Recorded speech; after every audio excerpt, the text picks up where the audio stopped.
All right, Madam Chair, I believe we're ready to go when you are. Okey-doke. Welcome to the May 2026 regular meeting of the City of Greenville Board of Zoning Appeals. My name is Lauren Roundsville, and I serve as the chairperson for the board. I'm an attorney, and I live in the Augusta Road area of Greenville. At this time, I invite the other members in attendance to please introduce themselves, starting with Sam. Sam Davis. I live in downtown Greenville and I work for a local nonprofit. Matthew Prater, live in the Augusta Road area and am a builder. Mark Harrow. I live in North Main area and I'm an attorney. Tammy Johnson. I live in the downtown area and I'm a business owner. Sean Scootmeyer. I live in the Alta Vista neighborhood and I'm an attorney and city planner. We are volunteers appointed by City Council to serve on this board. Responsibilities of the Board of Zoning Appeals include reviewing and deciding special exception permits and variance requests, and hearing and deciding appeals taken from any person aggrieved by a decision or interpretation of the administrator. If you've not already done so, please pick up an agenda for today's meeting. Copies are available by the door. The meeting will be conducted in the following manner. For each item, the board will hear a report from planning staff. After the staff report, the applicant will be given an opportunity to present his application and demonstrate that it complies with the relevant criteria. Applicants, it's not necessary to give a full presentation of your project. We have reviewed the materials and staff report before the meeting. Please limit your presentation to information that has not already been provided. Any member of the audience wishing to comment will be given 3 minutes to do so. Consider appointing a spokesperson if there are multiple people wishing to speak. Out of respect for others' time and the other applicants on the agenda tonight, we ask that you do not repeat information already presented by someone else. If you have different information, you may share that after the previous speaker has finished. Please know that we're listening and we hear your concerns. Questions asked by the board during your presentation will not count towards the time limit. At its discretion, the board may allow the applicant 3 minutes for rebuttal. All comments and questions must be directed to the chairperson, who will respond or direct the question to the appropriate party for response. Any written comments submitted to the planning office will be given to the board and will be considered in its decision. After all comments are offered, the chairperson will close the hearing portion of the meeting and the board will discuss and evaluate the information presented in the context of the requirements of the city code. The board will usually render a decision on the item at this meeting. However, the item may be continued to a date certain to allow parties additional time to supplement information or allow for further discussion. When you leave the meeting tonight, please be aware that the ground floor lobby you used to enter City Hall will be closed.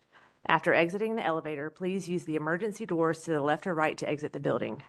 As you exit, please make sure not to let anyone enter the building.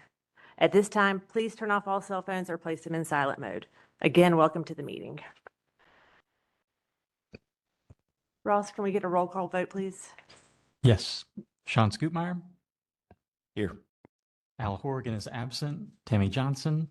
Here. Matthew Prater. Here. Sam Davis. Here. Mark Harrow. Here. And Lauren Roundsville. Here. Can I get a motion to approve? Do we have last month's minutes? Last month's minutes? Yes. So moved. Thank you. I'd second that. All in favor? Aye. Ross, have all the affidavits been received for public notice? Yes, all affidavits were received. And can I get a motion to accept tonight's agenda? So moved. Second. All in favor? Aye. Ross, can we please get the conflict of interest statement? Do you, a member of your immediate family, or an individual or a business with which you are associated, have an economic interest which will be affected by your action on any case on the agenda today? Seeing none, we'll move on to new business. Our first application is S23-116M, an application by Jack Brown's Greenville LLC for a special exception to modify a general food and beverage up to 6,000 square feet use operating after midnight in an MXSD shopfront downtown district at 19 Augusta Street. All right, and just for the record, entering the written staff report. So this subject property is zoned MXSD, which is our shopfront downtown district. And it is featured land use in the corridor mixed use designation. And then, it is not located within a special emphasis neighborhood. However, it is located within the West End Preservation Overlay. No environmental features to note. Okay, so currently the approved special exception permit permits accessory outdoor entertainment, prohibits accessory outdoor entertainment as well as accessory outdoor dining. Specifically, condition 11 of the permit states outdoor live entertainment and exterior sound amplification is prohibited. And the zoning use type assigned to the business at the time is restaurant indoor seating only. So after the applicant inquired about permitting to allow occasional outdoor musical performances, planning staff found that the overall common area had been developed into an outdoor dining area, and small outdoor stage had been built for shared use on the property. Staff determined that the modification of the special exception permit would be necessary to allow Jack Brown's to use this common area for these purposes without conflicting with the approved zoning conditions. The applicant has indicated that the business will continue to operate as a restaurant and will remain open 7 days a week from 11 a.m. until 2 a.m. Although the use of general food and beverage is permitted by right per the Greenville Development Code at the time of this application, any use open to the public between the hours of 12 and 5 a.m. requires a special exception permit. And I'll just note that again that the site is currently developed and will remain unchanged as part of this request. This is just to get approval to use the existing conditions. Because the property is located within the downtown design overlay, a design certificate of appropriateness is required for exterior building and site work. Design CAs were approved by the city's design review board and its staff for the outdoor dining area and stage. So in accordance with the Greenville Development Code, this request can proceed to the Board of Zoning Appeals. The Staff Technical Advisory Team, formerly known as the Technical Advisory Committee, or TAC, met with the applicant on April 16th and recommended approval with conditions. Attendance at the monthly project preview meeting was not required and did not occur.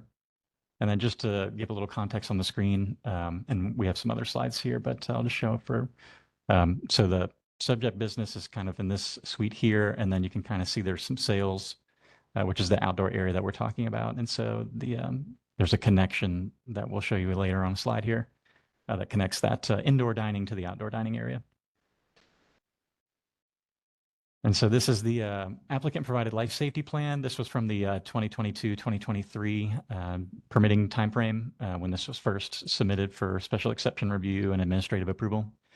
Just to get your orientation, plan right is Augusta Street. So this is the main entrance from Augusta. And then you can see that we have a seating area here, the kind of bar area, back of house. And then there is a corridor that you can go down, and this leads up. And so on plan north off screen is the outdoor dining and stage area. And then this area here on the corridor is a number of restrooms.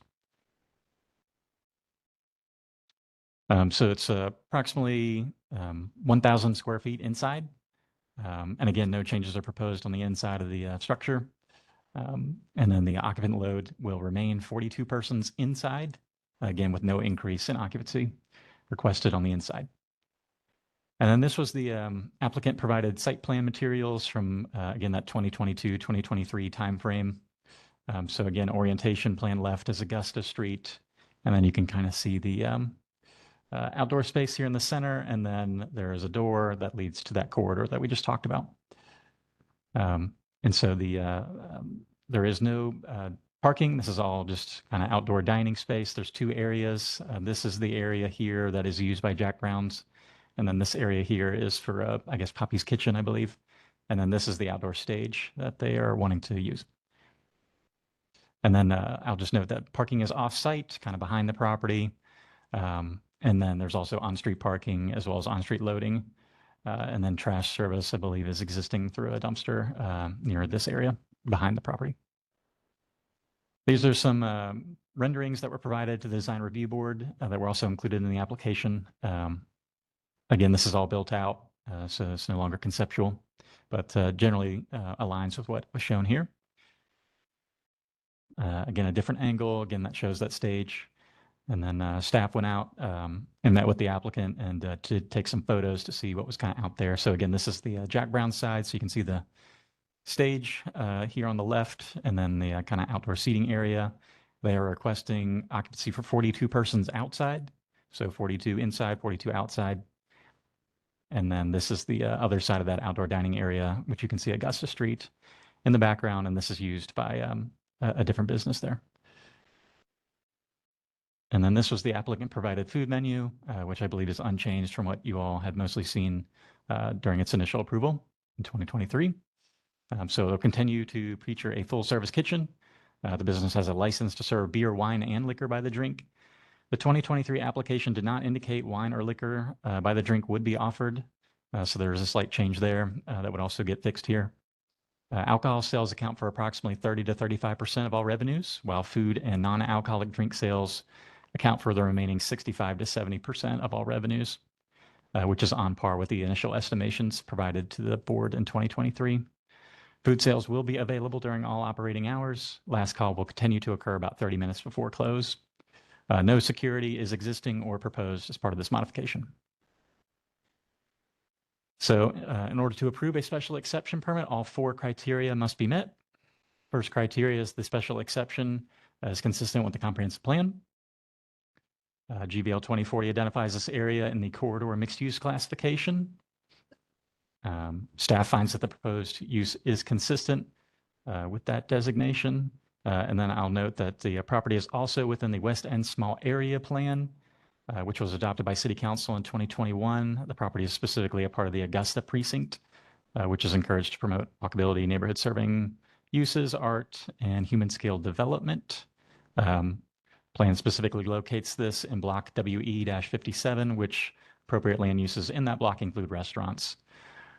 So a restaurant with late night hours is a commercial use, and the business will be in a building that fronts and helps activate the street. The use also aligns with the vision for the West End area. So staff finds that the proposed use is consistent with the GBL 2040 comprehensive plan. The next criteria is that the special exception complies with all use standards. There are a number of use standards that apply here. So I'll try to go through these relatively quickly, but section 19344, hours of operation for late night uses is 1, on-site traffic must be directed away from abutting residential uses and districts between the hours of 12 midnight and 5 a.m. 2, loitering, solicitation, and disorderly conduct is prohibited. 3, exterior sound amplification is prohibited between the hours of 12 midnight and 5 a.m. 4, interior sound amplification may be permitted but must be directed away from the principal entrance. 5, except to provide ingress and egress, exterior doors and windows must remain closed between the hours of 12 midnight and 5 a.m. 6, outdoor dining and seating areas must remain closed between the hours of 12 midnight and 5 a.m. unless otherwise modified by the board. 7, rooftop dining seating areas must remain closed between 12 midnight and 5 a.m. unless otherwise modified by the board. 8, establishments serving alcoholic beverages between the hours of 12 a.m. and 5 a.m. must retain at least 1 security persons during those hours. The number of security persons may be increased by the board. Security persons must possess a security officer registration certificate or may be off-duty sworn law enforcement officer. No other employee may serve in this capacity. The Board of Zoning Appeals may modify or waive the security requirement after the use has operated for at least 6 months. 9, the board may require an applicant to have a follow-up meeting with the administrator 6 months after the commencement of operation. And then 10, the board may attach additional conditions which protect nearby uses from adverse impacts. There's additional use standards for outdoor dining specifically. So 1, outdoor dining cannot encroach upon the public right-of-way, sidewalk, or parking area without an encroachment permit. And then 2, outdoor dining cannot impair the ability of pedestrians or cyclists to use the sidewalk. There must be a minimum of 6 feet clear distance of the sidewalk at all times. And then there's also use standards for outdoor entertainment specifically. And so those are outdoor entertainment stages may not be located within 150 feet of a residential house or residential neighborhood district. And then 2, outdoor entertainment stages must comply with the noise ordinance. So the applicant has stated their intent to comply with all use standards within their application. Property is zoned shopfront downtown, which allows late night uses upon review. Upon discussion with the staff technical advisory team, the applicant displayed awareness of potential issues related to noise and alcohol. The applicant confirmed the use will not operate as a bar or nightclub. The applicant has indicated outdoor entertainment performances associated with the business would cease by 9 p.m. and that outdoor dining and seating would close by 10 p.m. So none of that is late night. The outdoor dining area does not encroach into the right-of-way, sidewalk, or parking area and accounts for necessary clearances. The existing outdoor entertainment stage is not located within 150 feet of a residential district, and speakers for the stage will be limited, and the applicant has indicated they will comply with the noise ordinance. No security persons have been retained and are not proposed. Upon questioning the staff technical advisory team, the applicant indicated there have been no notable issues or concerning trends since opening that would warrant security. So staff recommends formal incorporation of stats recommended conditions into any motion for approval. So staff finds with the appropriate conditions, the use complies with the use standards of the development code. The next criteria is that the special exception is appropriate for its location and compatible with character of surrounding lands and will not reduce property values. So the property is located within the West End Commercial Historic District and a zone shop front downtown. It's located within a one-story downtown row building. Outdoor dining and stage are located on the property next door that is also owned by the same landlord who has created that common space for their tenants to use. Surrounding properties are used for non-residential purposes, including retail, restaurants, and offices. The closest residential uses to the property appear to be Link Apartments West End at 25 River Street and a duplex at 14 University Street. The applicant has stated the business will continue to close at 2 a.m. Similar uses in the area, such as Sphinx Market and Vault Invader, also close at 2 a.m.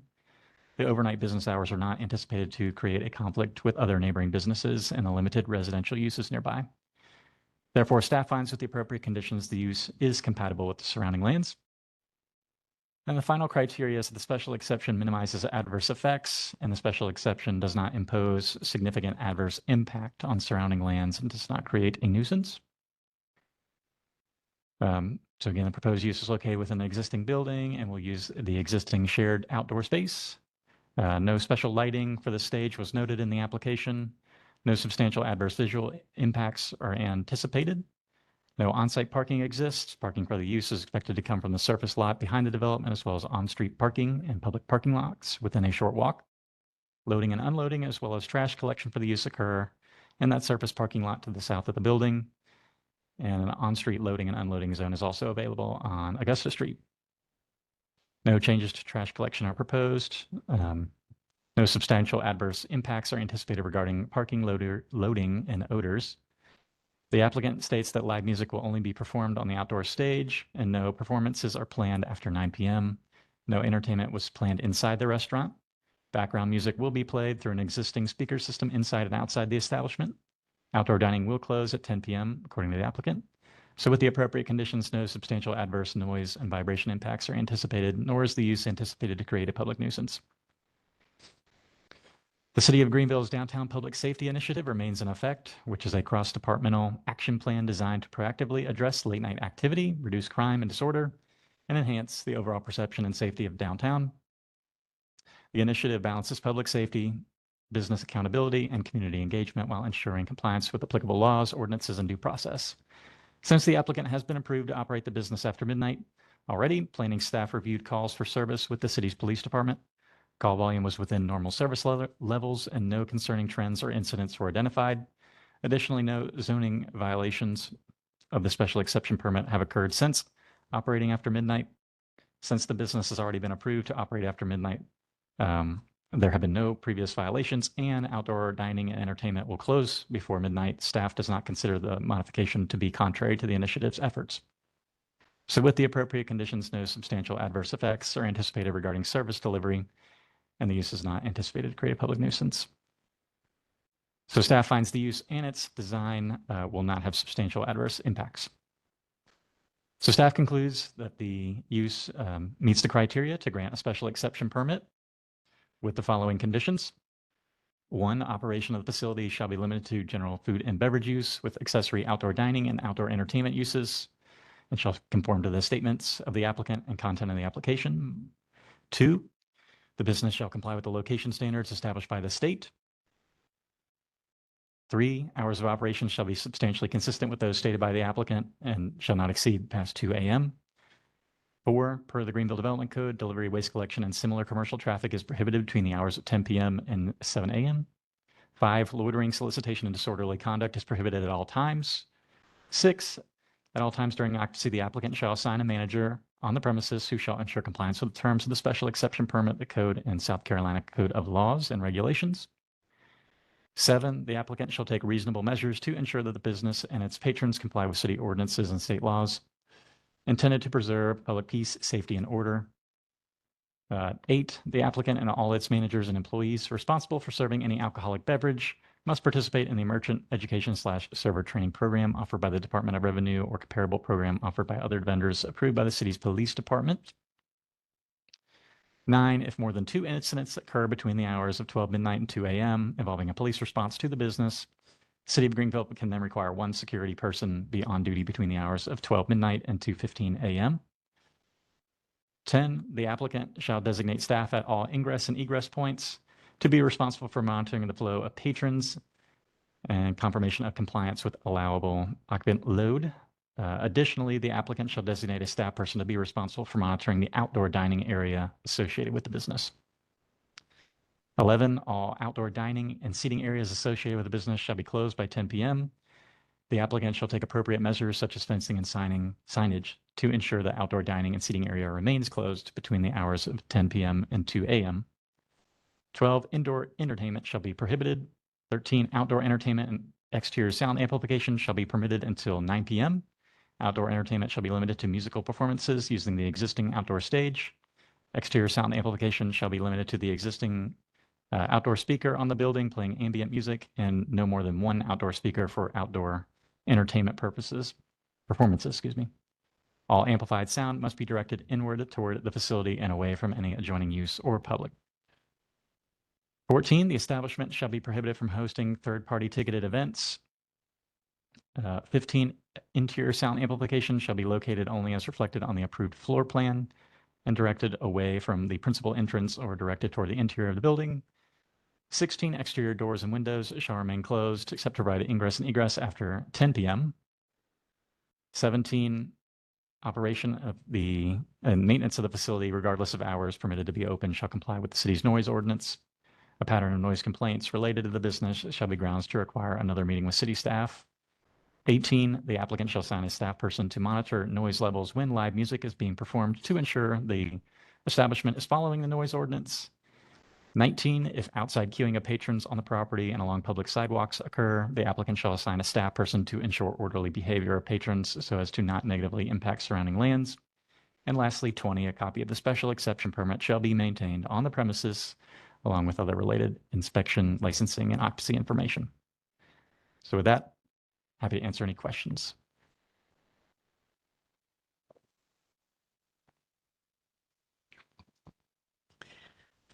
Ross, can you clarify when you mentioned that they had to go for approval for outdoor dining? What about the other restaurants in that area? I believe like Poppy's and Coop's Corner both have outdoor seating. Are they also going to be coming before us for another conditional use, or what is that process looking like? Yeah, so both of those close before midnight. So those are not subject to the Board of Zoning Appeals review in that regard. And then the reason that this one had to come before you all was the initial approval specifically prohibited outdoor dining. We called it restaurant indoor only. So normally that's not a big deal, but in this case, there was specific conditions that really prohibited that, and the use, the way it was classified, did not allow that. And so we wanted to make sure that this got corrected if that's what they're doing and going to continue to do. And Ross, we didn't require security when we issued like any nights. Yeah, that's correct. So this is to be clear, a restaurant, almost 70% food sales. And so at the time, it did not require any type of security initially. Obviously, the rules have since kind of changed. But obviously, they've been operating for, 3 years or so. And again, no issues. So our police department was comfortable as part of the stat recommendation to not require security. And we agreed with that. No, I just couldn't remember. So thank you. So Ross, I believe that they had to get DRB approval in 2021. Just out of curiosity, why was this not included, or why were they not prompted to have an outdoor use when they came before us in 2023? Yeah, so the a little bit of a breakdown, potentially, I think between a number of parties, to be honest. The landlord was the one that created this like common space. So that was separate from Jack Brown's and their approvals. And then Jack Brown's was, mostly inside at that time. Again, this is what we were told in 2023 was, hey, we're just an indoor establishment, no outdoor seating, anything like that. And then I think around 2024, I want to say that there was another DRB, or at least staff level DRB approval for the furniture and everything that's out there today. And so as part of those initial approvals back from 2021, 2022, I think they had conditioned that, hey, if you do anything outside, make sure that you're getting those additional approvals. So I think there was a little bit of a breakdown just between all the different parties, the landlord, the tenant, city staff, where we've got staff focused on, Board of Zoning Appeals, and then we have staff focused on Design Review Board. So not a unheard of thing, but we're trying to fix that. So that's why we're here today. Gotcha. That's very helpful. And then not like relevant to this case, but is this our final special exception that we are going to be doing for late night use? Yeah, I believe this meeting here will be your last round. A number of these applications have kind of been in the works and were submitted prior to the adoption of the latest code changes. So that's why you're hearing these today. Gotcha. Thanks so much. Ross, I don't know if you could show us on the site plan or maybe the photographs that you took, but do you know where the existing like permanent outdoor speaker or speakers are in the this common area? Yeah, it's so this this photo was taken from like the doorway from that corridor that leads out to that space. And so that speaker is just to the left off screen. So it's kind of in the middle. So I would say somewhere like right around there, I believe. And then I think I was told that they had generally had like some sort of speaker that's more like temporary. And again, I think the applicants can speak to this a little better than I can, about how they had kind of set that up and how others have used it. And again, to the points being made by the board already, it's been a little tricky because like Poppies isn't subject to any of this review and they were just kind of allowed to do it. So they've been able to use it, but Jack Brown's technically needs to get their permit updated in order to use that. So this will help resolve that for everybody in the grand scheme of things to make sure everything's code compliant. Is that slide part of their 2023 application, or is that from this? This was provided to us for this update. I don't think this was shared during the special exception in 2023. Okay. This was part of the 2023 DRB materials, and they just gave this as part of their application to share with you all. Ross, based on that existing location of the speaker and the proposed single speaker or speakers for the outdoor stage, do you think that those locations match the condition number 13 that amplified sound be directed inward towards the facility? Yeah, I think the fact that the one that's mounted on the wall is basically pointed kind of directly down, I'm not particularly concerned about that one. However, how they end up setting up any type of portable one, that will probably need to be done a little differently than maybe has been done in the past in order to comply with that condition. So you make a good point there to make sure that they're mindful of making sure they're meeting that requirement and not blasting it out towards the street. I mean, just the site makes it a little bit difficult because, if they face it towards the stage, then it's going into the parking lot. If they face it, basically from the stage towards Augusta Street, it's projecting into the street. Yeah, it's a fair point. Okay, thank you. And again, I'll just add, that's part of the reason too why we had included that condition about making sure that somebody is, if performances are occurring, that someone's out there to monitor from some of those other points that they're complying with the noise ordinance. So however that speaker is oriented, obviously, again, it should be as close to the interior as they can kind of get it. But that will help verify that we don't have problems on a proactive basis. Ross, number 12 on your recommendation for not allowing any indoor entertainment, was that something the applicant volunteered or was that staff request? I think that was on the previous approval as well. But yeah, we just put that in there because they weren't proposing. The space inside's pretty small. They don't really have a whole lot of room for a stage or anything like that. And they didn't indicate that they wanted to have any type of musical performances or anything happening on the inside. They have TVs and those types of things, but that we don't really consider that indoor entertainment to what we're regulating.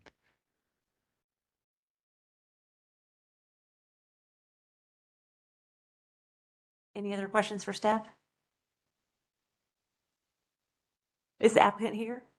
If you want to come up, you've got 10 minutes for your presentation. Please give us your first and last name and your address. Okay, hi, I'm Logan MacArthur Meyer, and you said address, so like I live, like where I live.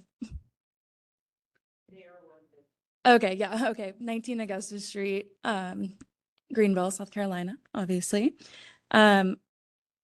I think Ross pretty much covered it. I did want to add that we're happy with all the conditions that have been set forth.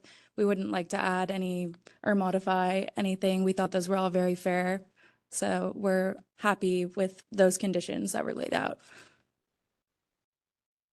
I'm also happy to answer any questions you guys have about the space or the music. We haven't done any live performances out there yet because we didn't know how to get the permit for it. You know, we were going through that process. But we're looking forward to hopefully being able to have some, you know, acoustic sets just out on the patio for our guests. So is that mainly the plan? Like Yes, acoustic? yes, yeah. Any questions for the applicant? I'll go. To start with, have you run the outdoor seating arrangement by SLED yet and by Department of Revenue for your alcohol boundaries? I cannot not actually speak to that. I'm so sorry, but I believe we have, as far as I know. Sorry. So I would check on that Yeah. because I don't think SLED would necessarily go for the lack of continuous boundaries. Mhm. Since you've got the bathroom hallway between y'all and the patio, Mhm. that's basically, there's no connectivity. So from a liquor licensing perspective, Mhm. they're probably not going to be okay with that. Okay. So just something to look into. And at the same time, you have 39 seats, it looked like on your floor plan. Is that accurate? Yeah, we have like we have 8 tables and then 12 bar seats. So those 6 top tables are actually, it's a 4 top and a 2 top that we do push together for 6 top tables. But then it's, yeah, and then 12 bar seats. Sorry. You're counting. 36. So, and my question is, so with South Carolina state law, in order to have a liquor license, which I believe you guys have a full liquor license, you have to have 40 indoor seats for guests. And if your occupancy is only 41 people altogether, that math doesn't quite line up. 42 is our 42. 42 is our indoor. So that would only allow you to have 2 staff members on duty at a time if you were to max out your occupancy. So that would be something to potentially look at as well, because you have to have 40 seats in order to qualify for liquor license. Okay. All right. And then the reason I asked about the indoor dining in particular was just if there's a situation where, you know, if you guys have paid for an acoustic duo to come out and if it's pouring down rain, you know, would you want to move that set inside? No, Or would you it's just too small. cancel? We would cancel. It's way Okay. too small inside. Okay. Yeah. No, that's fine. I just want to make sure that we're not limiting you and having to come back to this process later because you realize, oh, we've spent $200 and we can't recoup that money. So, There's no space indoors, so we would have to cancel and reschedule. okay. Yeah.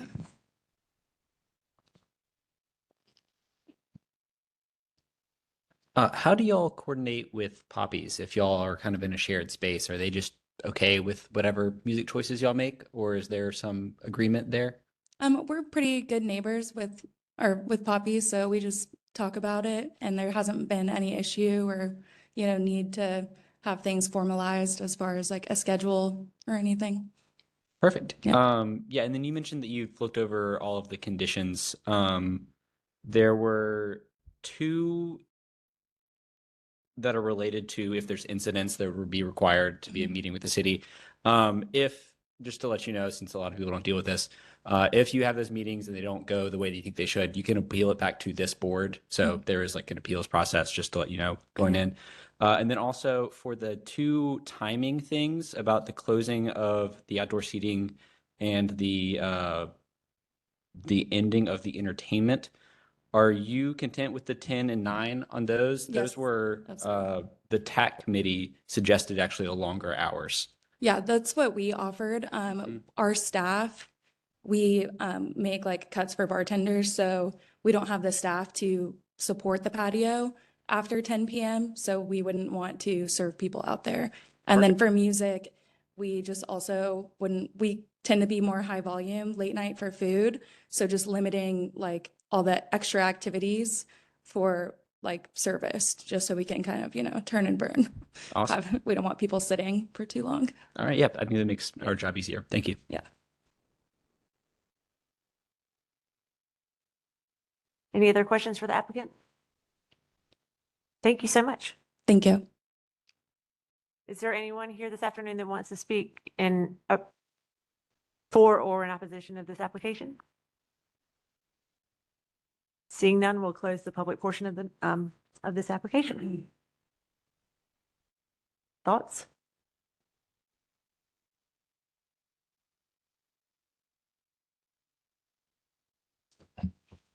Looks like a good application to me. My only correction would be going back to the line about the alcohol server certificate. And I think just as a generalization, that needs to be rewritten a little bit, just to say truly that it is the program that is approved by the Department of Revenue, because they're issuing bartending certificates now. And just that each person needs to have that. And I don't think we need to complicate it any more than that. As far as the section about comparable programs offered by the city police department, et cetera. So would you take out in paragraph 8 at the end of the first sentence, would you take out or comparable program? Yes, the other thing I'll note too, and this is certainly for staff to consider, the state right now is not requiring you to get a bartending certificate or an alcohol server certificate, I should say, if you work less than 10 hours a week. So, so that is a little bit of a discrepancy if we're requiring all staff to have that versus kind of falling in line with the state, which is just requiring that employees who work more than 10 hours a week to have it.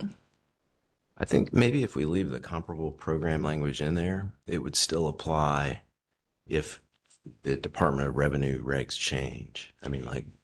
Yes, I think my concern, and because I've had this happen, is that people go online and they look for they just find a random program and then they take the class and then it's the wrong class. Like, for example, TIPS right now, which is one of the largest alcohol training courses in the country, they're actually not licensed by DOR right now to offer the training. So I've had several employees lately that just went online and they took TIPS and we had to tell them like, nope, you got to go take another one. So, so it just kind of creates a little bit of an unnecessary overlap.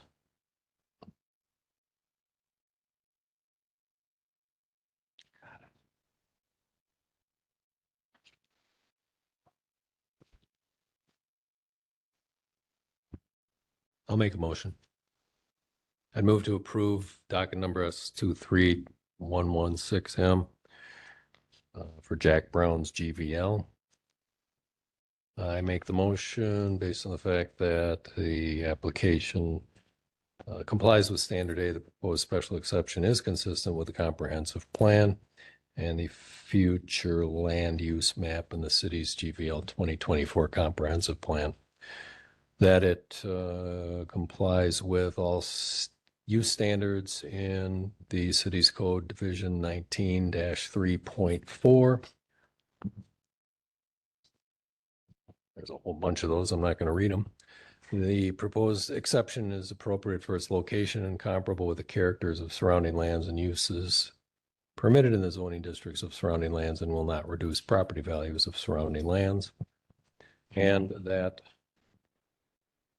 it minimizes adverse effects, including visual impacts of the proposed use on adjacent lands, and the Special exception does not impose significant adverse impact on surrounding lands regarding service delivery, parking and loading odors, noise, glare, vibration, and does not create a nuisance.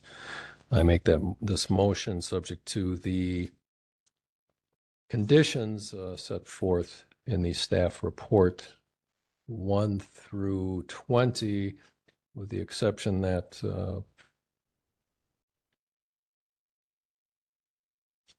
provision number 8, the language in the first sentence after Department of Revenue shall be struck. That's my motion. Second. Ross, can we get a roll call vote, please? Sean Scoopmeyer, Yes. Tammy Johnson, Yes. Matthew Prater, Yes. Sam Davis, Yes. Mark Harrow, Yes. Lauren Rounsville. Yes. Motion passes. Thank you. So our next order of business is docket number S25-380M, an application by King's Classical School for a special exception to modify and expand a school use in an RHC House C district at 3030 Augusta Street.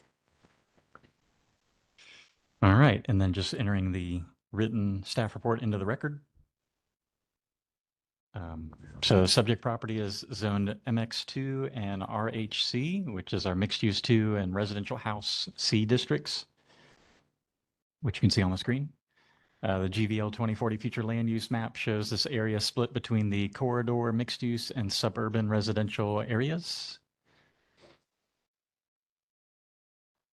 Property is partially located within the Pleasant Valley Special Emphasis neighborhood and is not located within the preservation overlay. No environmental features to note. King's Classical School is a private school with a curriculum that combines biblical teaching with classical education model. According to the applicant, the school currently serves grades K5 through second grade and plans to add a K6, which is kindergarten age 6, and a third grade for the upcoming school year. The school's vision is to continue adding at least one grade level each year and to have multiple classes per grade level. Current enrollment is around 53 students and expected to expand to approximately 80 students and employ 18 staff in the future. Hours of operation will continue to be Monday through Friday, 8:30 a.m. to 2:30 p.m. The school's campus features a former church sanctuary building, a gymnasium building, garden, and playground. The campus was recently subdivided from the Augusta Heights Baptist Church. Although the campus has been formally separated, the applicant is currently leasing classroom space from the Augusta Heights Baptist Church as conversion of the former sanctuary building into classroom space has been delayed. The applicant seeks to relocate all or some classes from the Augusta Heights Baptist Church facility into a modular classroom building that would be installed on the subject property. The modular classroom building would feature up to 6 classrooms and be located over top of an existing parking lot. The modular building would be used until permanent classroom space is created as originally intended. The applicant indicates that fundraising and design work has already begun and hopes to only need the modular building for about 2 to 3 years. In addition to the requested modular building, the applicant has purchased the property at 109 Old Augusta Street and intends to use the former residence there as administrative office space for the school. Minimal changes are planned to the new administrative office space. So the current special exception permit does not account for these changes. Therefore, planning staff have determined that a modification of the special exception permit is necessary. A copy of the special exception that was approved by the board in June of 2025, as well as the staff report, was included in your packet. Although the use of a school is permitted by right in the MX2 district, the use is only permitted by special exception in the RHC district. And then I'll note previously a special exception permit S0413 for Samaritan House of Greenville. The food pantry was approved by the Board of Zoning Appeals in 2004 for the now demolished building at 105 Old Augusta Road. Attendance at the monthly project preview meeting was required as part of this application was held at the Unity Park Welcome Center on March of 2026. Summary was included in your packet. I believe feedback was neutral or positive. And then just to quickly show the aerial here while we have it up. So this is the property that was kind of purchased and is now part of this larger property. And then you can see the subdivision that occurred census was approved in 2025 that separates the church, this is the Augusta Heights Baptist Church campus. This is, I believe, the educational wing of that facility that they're leasing some space from. This is the gymnasium building, and then this is the former sanctuary building that's intended to be permanent classroom space. And then the playground has been installed here, which isn't shown on the latest aerial there. So this is the applicant provided site plan. Again, bearings similar to what we were just looking at, Augusta Street on plan right, Old Augusta on the left. And again, you can see the property lines, and you can see the new modular building location shown here in that kind of notch out, if you will. So they would like to construct a new multi-classroom modular building. It would not intended to be permanent, but would be at least for 2 years. The plan is to occupy, again, that main building. I'm told that bids have already went out and they have gotten some cost estimates, and they're working on that right now with an architect to eventually retrofit all of this space. But the earliest would likely be August of 2027 without any delays. So they will be planning on phasing some of this work to the site, and we'll need this modular building in time for the next school year, starting in late 2026. And they are still planning to expand beyond the elementary grades, but are not requesting that change at this point in time. And then you can see on the site plan, they are showing us some slight rework regarding kind of layout to account to get around where there's currently parking spaces that will be lost. And so right now, I believe this plan here that was submitted to you all has 68 parking spaces, but we'll talk a little bit about that more in a moment. And then this is the modular building layout. Sorry if it's hard to read, but basically you can see classrooms here and here and here, and then here and here. And then in the center here is restrooms, and then a corridor that connects all the classrooms. So again, 6 classrooms for this particular model they're looking at. The final selection hasn't been completely finalized, but generally we'll follow this concept. And then the applicant was questioned about their exterior materials for the modular building, and they have indicated that they will ensure whatever product is selected will require and meet the city's aesthetic standards. We have some restrictions on like corrugated metal that sometimes is associated with modular builds. So a special exception requires 4 criteria to be met in order to be approved. The first criteria is consistency with the comprehensive plan. As stated earlier, identifies the subject property in the corridor mixed use classification, but is functionally between the corridor mixed use and suburban residential classifications. The property is also within the areas suitable for missing middle housing designation. And then I'll just kind of briefly mention corridors accommodate the vertical and horizontal blend of land uses, including commercial, retail, and residential. It's generally expected that all properties fronting the street will be included in this category, and density and building heights will step up near urban nodes. Adjacent neighborhoods should be buffered where needed. And then the suburban classification, if I can get my slide to change, is largely comprised of single-family homes with a range of 5 to 8 housing units per acre. Lots are generally larger than what is in the urban residential areas, and many streets do not have sidewalks or streetlights. Complementary uses customarily found in residential districts, such as community recreation facilities, places of worship, and schools, may be allowed in areas adjacent to corridors and urban nodes. So the school use aligns with the complementary uses listed in the suburban residential classification and is compatible with the various commercial land uses within the corridor mixed use designation. So staff finds the proposed use is consistent with the comprehensive plan. The next criteria is the special exception complies with all use standards. The Greenville Development Code does not have use-specific standards for a school use. The proposed school and site modifications would need to comply with the general development standards. Changes from the proposed layout will be required during administrative plan review, but changes necessary are not expected to substantially impact the requests, and some of this is covered in the staff report. So staff finds the use complies with the use standards of the Greenville Development Code. The third criteria is the special exception is appropriate. for its location incompatible with the character of surrounding lands and will not reduce property values of surrounding lands. So the property is located near Pleasant Valley and is split between the MX2 and RHC districts. Features multiple 1- and 2-story buildings. A T-Mobile concealed cell tower is located within the former sanctuary building, but according to the applicant, will be removed this year to make way for renovation. Surrounding properties are also zoned RHC and MX2 and offer a variety of uses, including, but not limited to, retail, restaurants, and offices. Residential uses near the school are located to the sides and rear, including single-family residences off Old Augusta Road and the Augusta Heights Apartments. 2 public schools, Blythe Academy of Languages and Hughes Academy of Science and Technology, as well as a private school, the Chandler School, are located in the vicinity of the subject property. So with the appropriate conditions, the use is not anticipated to create a conflict with neighboring uses, so staff finds the use is compatible with surrounding lands. The next criteria is the special exception minimizes adverse effects and does not impose significant adverse impact and does not create a nuisance. So the applicant has indicated that they will occupy a new modular building while design, permitting, and construction are completed to convert the former sanctuary building into permanent classroom space. The modular building will be required to comply with the design standards. The applicant has also purchased a residence at 109 Old Augusta that will be converted into office space. Alterations will need to comply with the building and zoning change of use standards.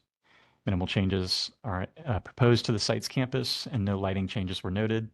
So no substantial adverse visual impacts are anticipated from the use. Jeez, technical problems, sorry.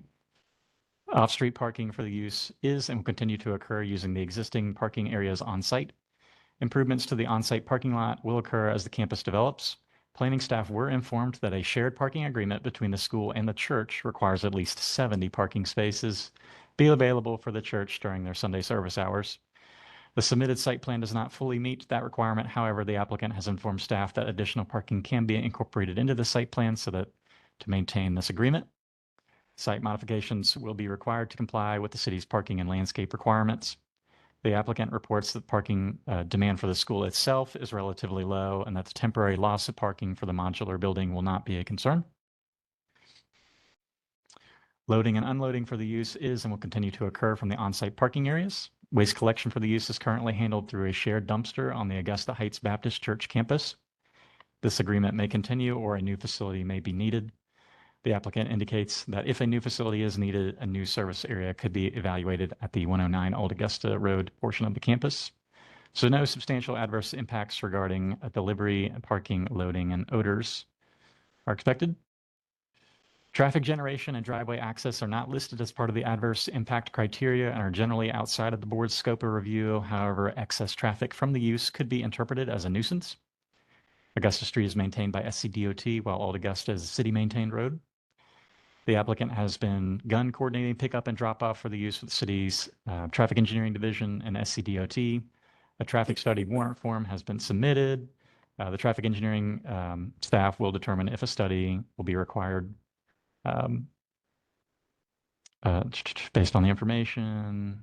I'm sorry, I might be reading the old section of this, but it'll be required. Will not be required in the current phase, but a study will be required as student body expands. The applicant indicates there have not been any notable traffic issues during pickup and drop-off hours, but will continue measures to ensure the code does not block, just to ensure that traffic does not block public roads or access to nearby properties. Traffic engineering staff confirmed they have not identified any issues since opening in 2025. However, comments from traffic engineering staff indicate that the site and internal circulation plan will require further refinement to ensure code compliance. And then no vibration is expected for the use. An outdoor playground for the school is existing, so noise from the use should be minimal.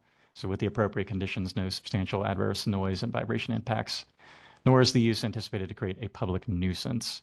So staff finds with the appropriate conditions, the use and its design will not have substantial adverse impacts.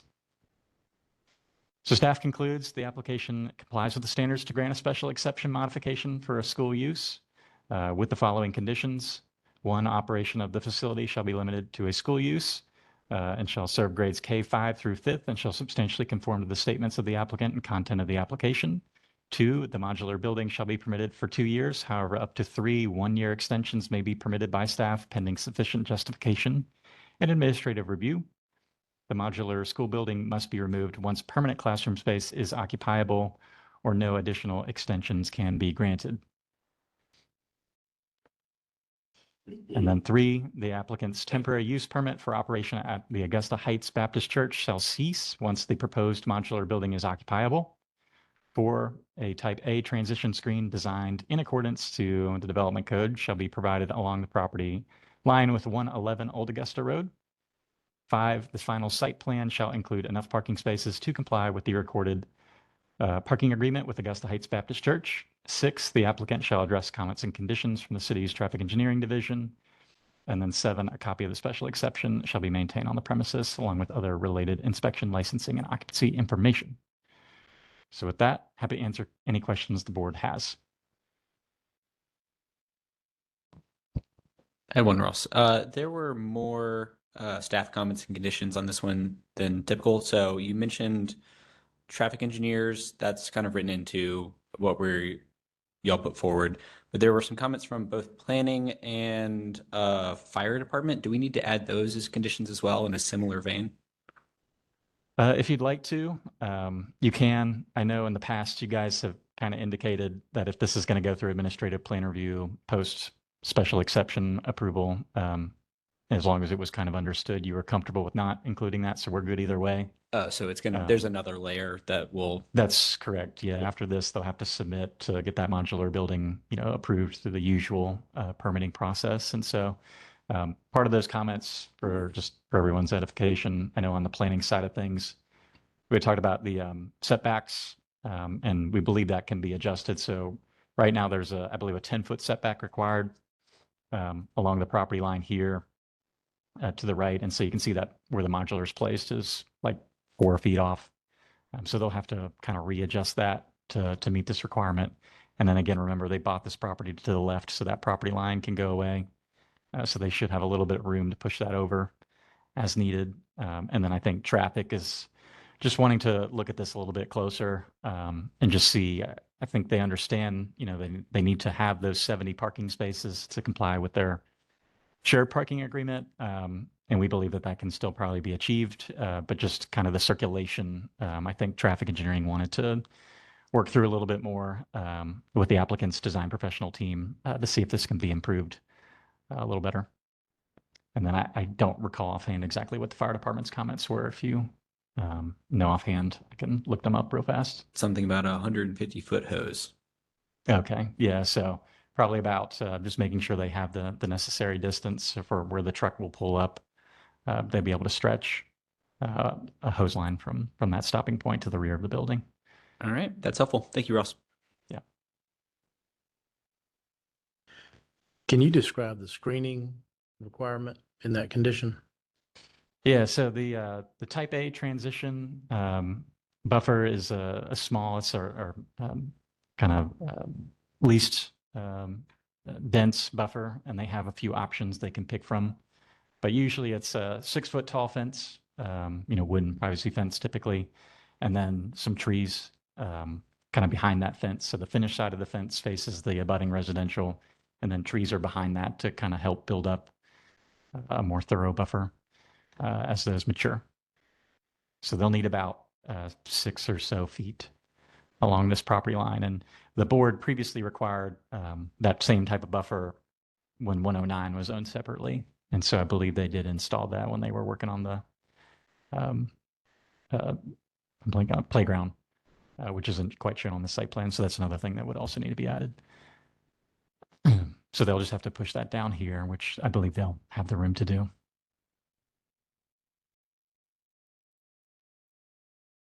And then there's no buffer required along MX properties. So.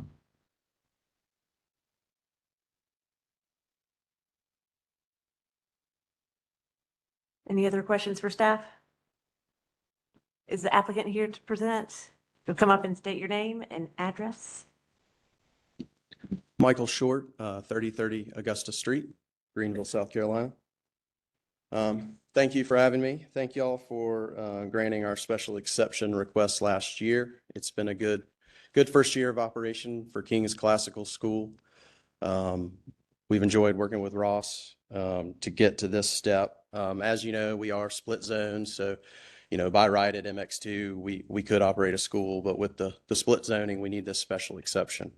I would like to discuss the conditions on the application. Item number 2, I would like to address first,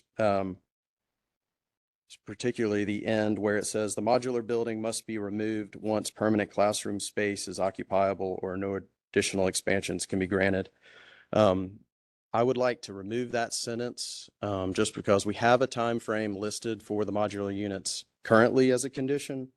I could foresee a scenario where we start renovating the building and just due to phasing, we only build out 6 classrooms in the building. We may need some degree of modular at that point as we grow. So I would ask for that to be removed primarily so we don't just have to come back to the board again, next year or the following year. And again, we already have a time frame for the modular units to go away. So that would be my first request. And then item number 3, saying that once the modulars are occupiable, we could no longer, our temporary use permit for Augusta Heights Baptist Church shall cease. I would also like to request that condition be removed. We've been working or leasing from Augusta Heights Baptist Church this year, and it's worked well. Obviously, we're trying to plan for next year and the years after that. So right now, obviously, we don't know if we can do the modulars. So we've been, we're just trying to figure this out. We need this approval, then we can go modular, but maybe we should only do 4 modular classrooms versus 6, lease some space from the church, or maybe we need to continue to lease some space from the church. The church initially was included in the special condition last year. It was 1 parcel of land, and the church is getting ready to undertake a significant renovation project, which would bring their building up with current use standards. So if that was the concern of us leasing their space, is that it's a change of use from church to school. They are going to be bringing their building up to current use standards. So those are the 2 items that I would like to get removed. Again, we're just really asking for maximum flexibility as we try to grow and fundraise. This year we had 26 students. So the 53 number, that's for next year. So that would be with those 2 added grades. And then again, the goal is to just keep growing. And then obviously we are actively fundraising. We do have an architect, Project Plus, and we've selected Caldwell Construction to be our general contractor. So, depending on the outcome of today, we're going to keep moving forward and, hopefully start construction in the fall. But again, tuition is the lifeblood of the school. So the more students we can get next year, the better we'll be off financially and we can keep going. But again, I think it's been a good first year. We don't have any issues with the other conditions. There is already a wooden privacy fence that separates the area where we're going to put the modulars from 111 Old Augusta. So I don't know if we would want, need to build another fence. I feel 100% certain we can work that out with staff. We could add landscaping. Again, parents come to pick up their kids by, 5:30, and then we're gone for the day. So we're really a daytime use. So I think our impact on everybody is limited to those times.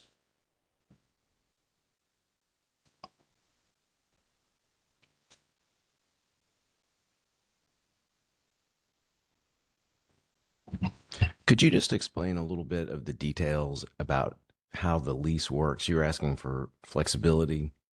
Just kind of explain in general what the current plan is for these facilities upgrades, and then, what other concerns you have of things that might happen. Yeah. So and Greg Dover from Augusta Heights is here if he could talk specifically about the church's plans, but the church renovated the classroom building a few years ago, the interior. So it's code-wise, it's been brought up to code. What I'm referring to is just obviously going to a church to school is a major change of use. And so the city has worked with us last year to allow for this temporary use certificate or whatever, so that we could operate in there.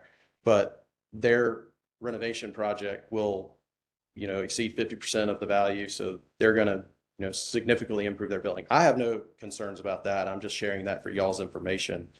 Again, we're just trying to figure out the best way next year, dollars and cents. So again, if it makes sense for us only to do 4 modular classrooms versus the 6 we've shown, I don't think that would impact our what we're asking for today. But then we would need to lease some space from the church.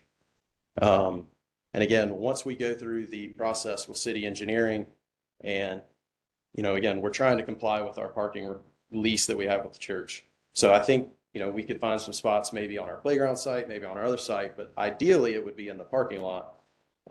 So if we reduce the size of the modulars, we could probably get 80 spots. But again, it's just our dollars and cents as we're trying to figure this out for next year. Could we do 6? Will that work in the modular? The church also has a fellowship hall. If we were to use that from time to time, I don't know if that would require a temporary use certificate. The Boy Scouts may lease it from them from time to time. These are just one-off uses. So again, I don't think there's any adverse condition created by us using their space.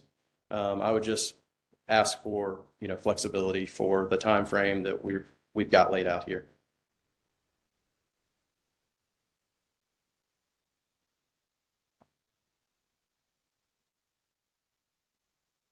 Any other questions for the applicant? Where are the classrooms now? Ross, if you go back to the map, I'm kind of confused. I know I was here when 25, when you made the request and we granted it, but and you have the existing building being renovated. So that's where your classrooms are eventually going to be? That's correct. Okay, and where are they right now? Behind the gymnasium, right there. So that's not, that's owned by the church still? That's correct. It's on the church property. Okay, all right, so, and then you wanted to put the modulars, I know where they are, they're down here. And the other part is a gymnasium? That's right. And that's not going to be classrooms at all? No, it will remain a gymnasium. Okay, where are you on the renovation of the old sanctuary? That's what we've selected a architect, and again, depending on we had a board meeting yesterday and everyone wanted to know the outcome of this meeting before we cut design loose. But the ideal scenario is we cut design loose next week and we get permitted for construction in fall and we start work. Now, again, we may have to split the renovation up into 2 phases within the sanctuary. I could give you as much information as you'd like. There's a 3-story section that exists in the rear that we could renovate. And then the rest of the section is we would infill. We may not be able to afford the infill at this time. So that's where I can envision is by the school year for the 27-28 school year, we could have 6 classrooms in that building. But if we expand, we may need 7 classrooms. So that's what I'm just trying to, if we then reduce the modulars down to 2 classrooms, it would, impact, you can't really see these things from the street. So it's not creating an eyesore for anybody. They are going to have like a wood grain material that will comply with the city standards.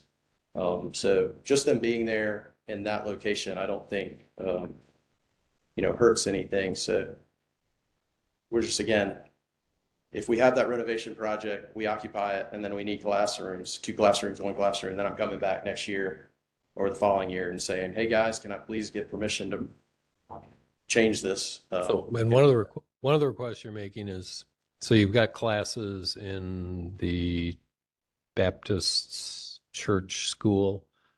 I think Ross, if you can put the pointer. You have classrooms there right now. That's correct. And so what you're asking is if you put these modulars up, you're asking that you still be allowed to use those classrooms if necessary. That's correct. Okay. All right. And then the other one is you don't want to have a limit on how long the modulars can stay. No, I'm fine with the time limit of the modulars. It's just the note in item number 2 that once the permanent classroom space is occupiable, the modulars need to go away. And I don't have my note up in front of me. So I'm just asking that that caveat be removed. Did you express these concerns to staff already? Yes, Ross is aware of these.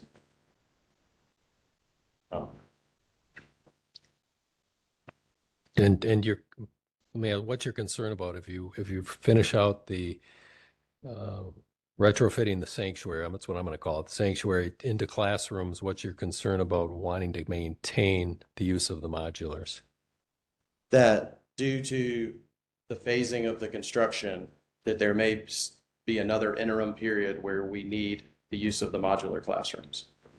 Because you might only have a few classrooms in the sanctuary and you're going to need a few classrooms in the modular That's correct. as things progress. That's correct. Okay. Yeah, I get that. So we are going to have, the dream is to have 2 classes per grade. 2-track school. That's right. So kindergarten, 2 classes all the way up.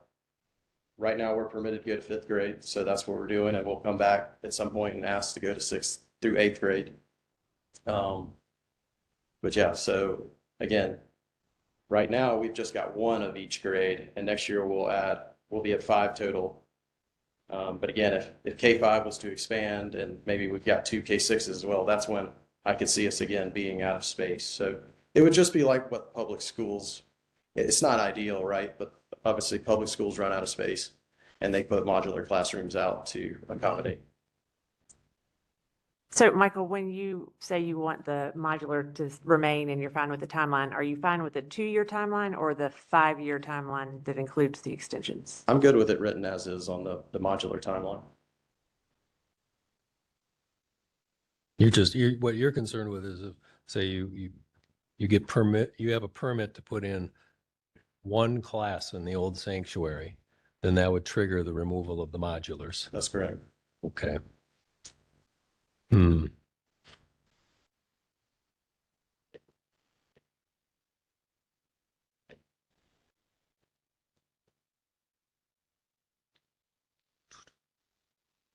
Ross, are you able to speak to the city's?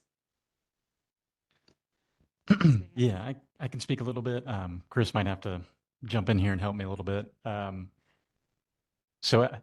Excuse me. I think our, concern had been, we want to obviously limit modular buildings. Those are not ideal for, what we're hoping to see. We want to see permanent solutions. As far as, what's going on the church's campus, that was approved post Board of Zoning Appeals review, but that was never really indicated in that application that you all looked at in June of 2025 that was going to be utilized. But we were comfortable with granting a 1-year temporary use permit. And now what we're hearing is, well, hey, we're going to need that for much longer. And I understand Mr. Short's position where, he needs flexibility because he just doesn't quite know, how things are going to play out. And if there starts to become issues with parking spaces on the site, a 4-unit modular building would be less depth, right? And that might get him those extra parking spaces without necessarily having to impact another portion of the site. So I could certainly see, how that can come into play.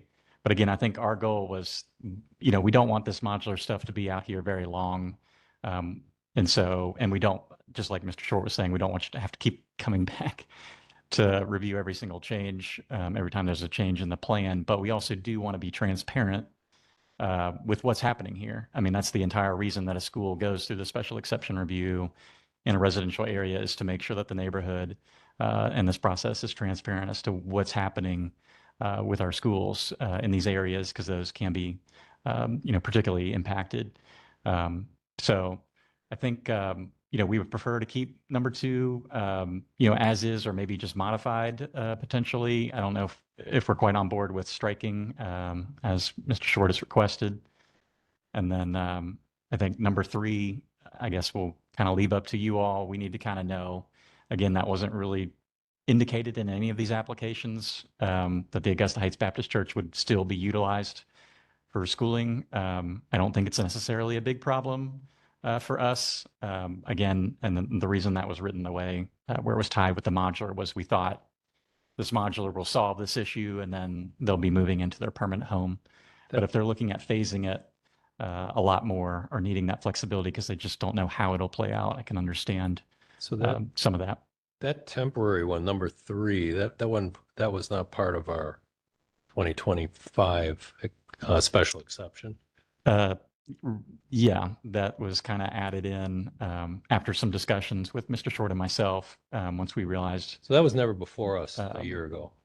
that was happening. But yeah, that's correct. 2025, it was never indicated that yes, the property was one, but what you all saw and what we saw was that we're going to renovate that former sanctuary building into classroom space. Never any indication of modular buildings or temporary classrooms. And obviously plans changed there. And, you know, we were comfortable with like, okay, we can allow them to lease some space. You know, the board's kind of seen it, everybody saw it. You know, for the most part that a school's going here. And it's a small operation, as Mr. Short has already stated, you know, this initial phase with, you know, less than 50 students, but it's going to continue to grow and get larger. And so we want those permanent changes so that the site fully complies with the city standards to be adhered to. Can I just ask another question? So Mr. Short, you're saying you're not sure if you're going to have a 4-classroom modular or a 6-classroom modular at this time? I'm saying it has not been decided. Obviously, we have not signed a lease on these modulars until we get this approval. Yep. But it's literally a dollars and cents analysis of. Get that? How many classrooms are subject to the temporary use permit that you're employing now with the Baptist church? We are currently using 7 classrooms. Okay. All right. All right. Ross, I have a question to follow up on that. You're good? I'm done. Okay.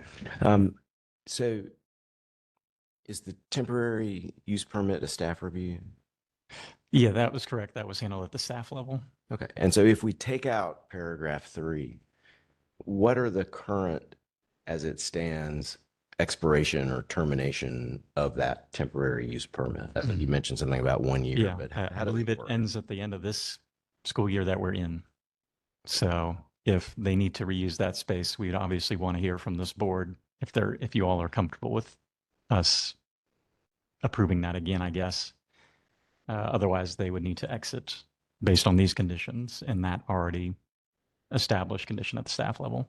I guess, Ross, is there a reason why the 2 permits are kind of conjoined? I guess I don't understand why this board necessarily needs to have a say over temporary use permit. If that's just a staff decision, what bearing does that have on future permits, or why would they have to come before us again when the Yeah. purpose of this application is just for the modular buildings? It's not necessarily, can they use Augusta Heights Baptist Church? Yeah. The challenge is it's long term, right? This is becoming longer than temporary. And part of it's kind of linked to the permanent design. And so you're right, it's a bit messy, you know, and how we're trying to balance it all. And we're not trying to be difficult. It's just we've got our limitations as staff as to what we're comfortable with approving. And again, temporary is typically, you know, really 6 months, but knowing a school, that's not an option. It's got to be for, you know, 9+ months. And so we were comfortable with that. But now, you know, here we are thinking, okay, the modulars are going to come in and that could solve that. But it sounds like that's not fully the case with the way that the school is trying to grow. So the temporary use permit, is that necessary? Because I'm trying to understand the zoning, and I understand the property Yeah. split zoning. So is that building, can you not operate a school by right in that particular building? Yeah, that parcel suffers that same split zoning, and rezoning is a tough sell just because it abuts, you know, that Old Augusta neighborhood area, Pleasant Valley, so forth. And so theoretically, that could signal, hey, this could all be torn down and a shopping center or a bar, or nightclub, or anything that's allowed in an MX2 district could go there.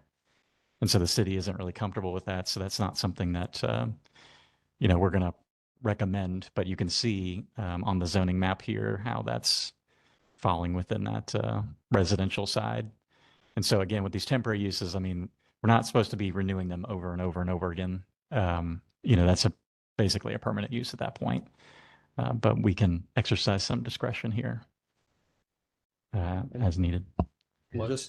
And Ross has been very helpful. And it's when we came before this board last year, we laid out the final vision. So we didn't lay out how we were possibly going to make the suit right, like all the different steps. And so that's probably partly my fault that I didn't realize I needed to say, well, if we can't get in there right now, we might want to lease from the church or do this. So it was my naive understanding that, okay, we got approved to be a school on this property. We can do that. So that was, I'll take the blame for that. Well, what was the use of those 7 classrooms before you started using them as classrooms? They're like Sunday school classrooms. So it wasn't like they had a full-time school operating in the Baptist church. They weren't running a school. They were not running a school. No. Okay. Ross, are we allowed to more or less approve school use in a parcel that is not in front of us today? Could we approve a long-term school usage in the Baptist building? That's a great question. Technically speaking, probably not, would be my initial gut reaction to that. I don't know if others here and staff have thoughts. My argument to Ross on that was that when we came and got the special use, it was one parcel of land. And so the special use was encompassing of that building at the time.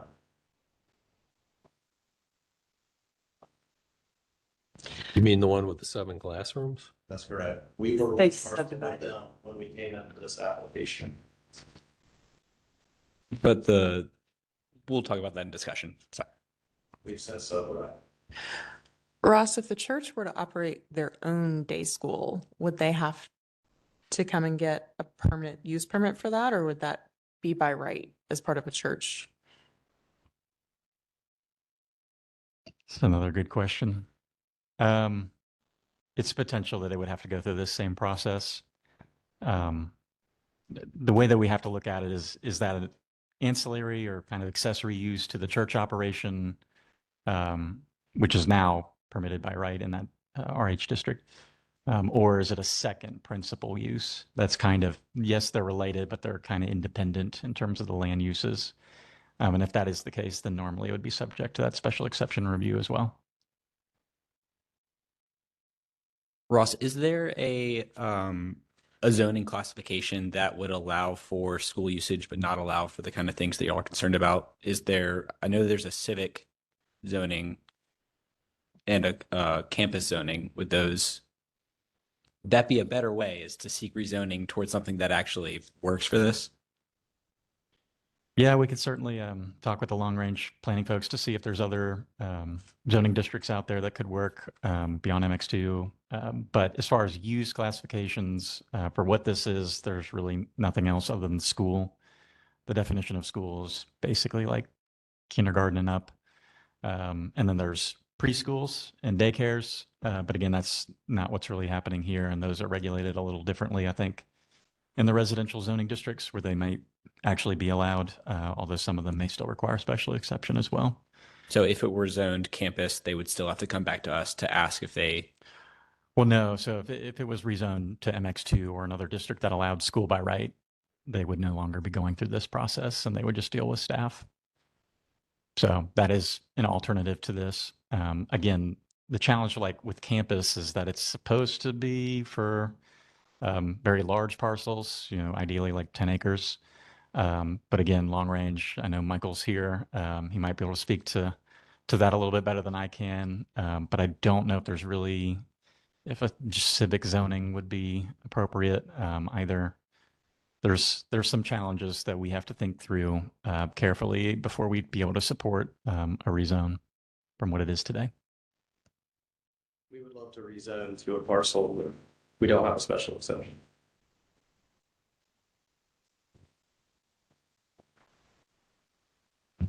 Good idea. One question was that you've mentioned, I guess you have, was it 52 students currently? Next year, that's for next year. Next year. And then I was seeing in here that 80 is kind of the final goal. Is that still the case? That's correct. That would be the elementary school final tally. Gotcha. And that would, does that all fit currently in the 7? Would that fit in the 7 classrooms that you have? No, it would not. That would be in the sanctuary building once it's renovated.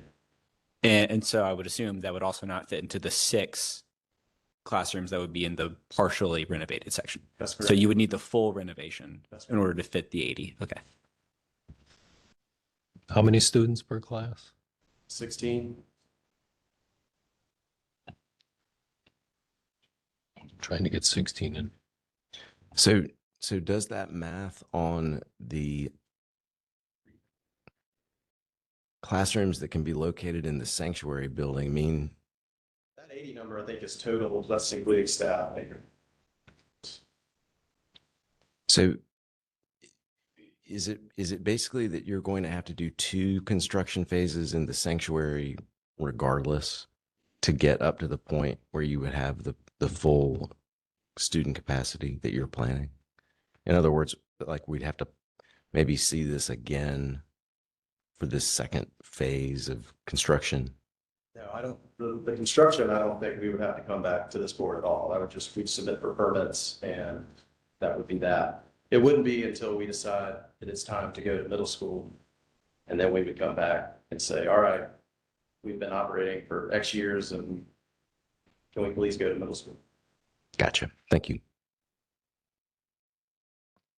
If I can weigh in, excuse me, on the zoning aspect of this, I just hesitate to delve into possible zoning districts at this particular meeting, or to comment on the appropriateness of one. Certainly, you know, a civic or a campus zone or a mixed use, something like that would negate the need for a special exception for a school.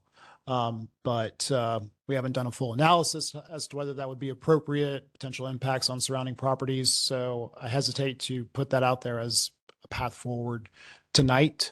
And they do have this current request pending before the board. So.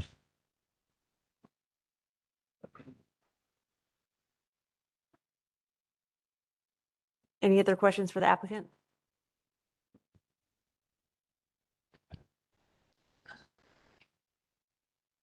How long does it take to put the modulars up? Once they show up, it should be just, you know, a few days.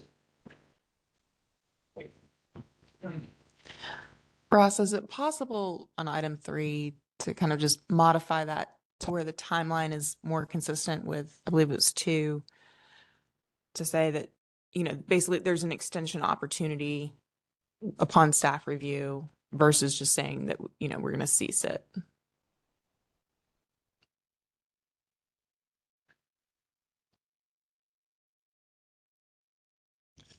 I think, oh, go ahead, Chris, if you want to.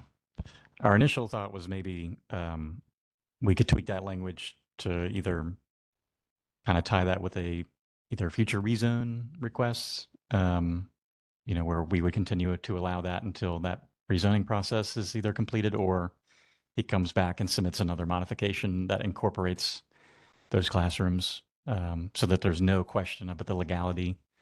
I don't think we are comfortable with signing off on that at this particular moment, just because it wasn't really submitted with the application materials. Signature wasn't obtained from that owner, that type of thing. But we could probably, you know, if we know that there's a application forthcoming or modification, we could extend the temporary use permit out there pending exception and completion of that application. So right now, I'm sorry, I'm just trying to understand. Right now, the temporary use expires at the end of this year, The end of the school year, end of the school year. yeah, which is Okay. coming up. So if they, for some reason, the nickels and dimes don't add up and they decide not to do the modulars, they're still going to have to come back again in the fall to get approval if they were to stay in Augusta Heights Baptist. As what we're proposing, yes, Okay. unless we're directed otherwise. And just to make sure that I understand your argument, you believe that that temporary permit was not truly necessary because our board approved this in 2025 when it was all one parcel. And so therefore the right to use the school on that other parcel remains despite the fact that it's divided. Am I understanding you correctly? That's correct. I mean, when we came in, again, the church owned all the property. And because of the split zone, we were saying we want a special exception to operate a school in this zoning on this parcel. And again, we were laying out the finished condition. The goal is to renovate this building and to occupy. And then we got it. We're like, yes, we're approved to operate a school. And again, it just wasn't in our thought process, my thought process that I need to say, and we might need to occupy this building that's on the campus for some time period. So again, that was just the level of detail that was needed. So again, at that time, we were considering modular. So in hindsight, we should have laid it all out. Ross, is there a precedent of a special exception being granted to a parcel that is then divided? Does that happen? Are there now two special exceptions?